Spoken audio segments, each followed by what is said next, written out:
هاوس کمپلیت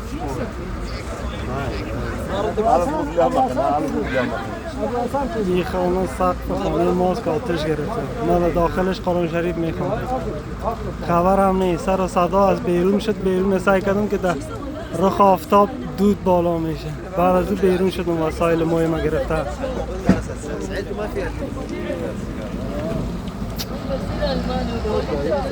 نه نرمال در این سر وادش کن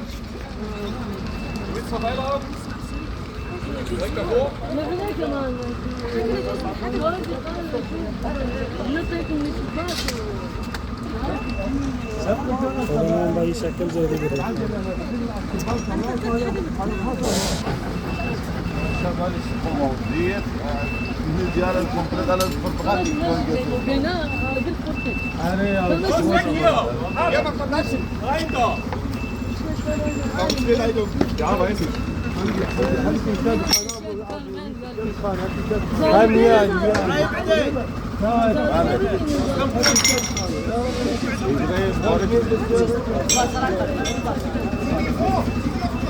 Okay.